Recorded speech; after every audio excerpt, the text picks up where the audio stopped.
Hallo maats. Kareltjie? Kareltjie? Los my uit. Ek voel te druk. Voel jy bedruk?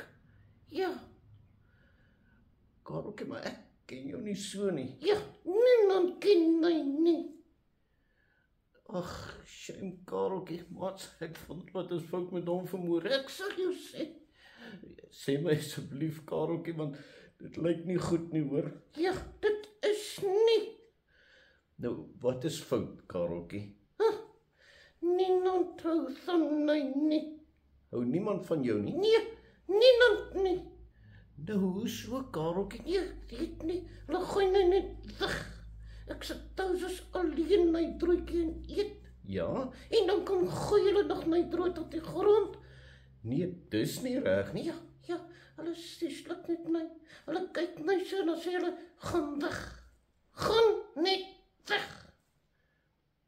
Dis nie lekker nie, Kareltjie. Maar Kareltjie, oom Paulus het net so gevoel.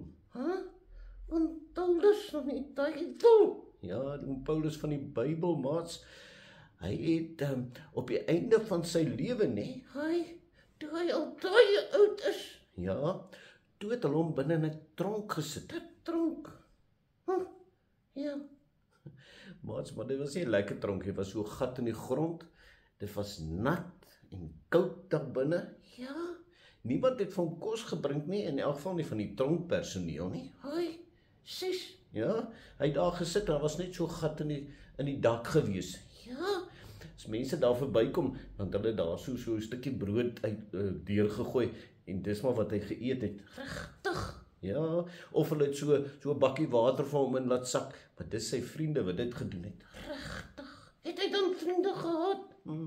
Hy skryf in 2 Timoteus maats, hy sê, daar's 'n klomp mense wat my net gelos het. Net gelos het. Ek ken dit baie goed. Ja, Kareltjie, ja, mense het hom net so gelos. Maar weet jy wat sê hy toe, Kareltjie? Nee, help my asseblief. Hy sê, maar die Here het my glad nie gelos nie. Die Here het my glad nie gelos nie. Nee, maats, hy sê die Here het steeds by my gebly en hy is my krag en hy sal my laat aangaan. En weet jy wat, Kareltjie? Ja, wat sê dikkie? Hy sê, ek gaan eendag hemel toe. Regtig. So is opgewonde daaroor. Ja, maats, hy is opgewonde daaroor. Hy sê, die belangrikste een het my glad nie gelos nie. Ek voel sommer nou beter. Want die belangrikste een het my nie gelos nie. En dit is Jesus. Ja, jy's reg, Kareltjie. Kom ons bid. Here Jesus, dankie dat U ons nie los nie. Al los almal ons, al is mense lelik met ons, U sal ons nooit los nie, want ons is U kinders. Amen. Nee, hy sal my nooit los nie. Nooit nie, al sit ek in 'n koue sel, hy sal my nooit los nie. Nooit nie. Maar by maats, Tot julle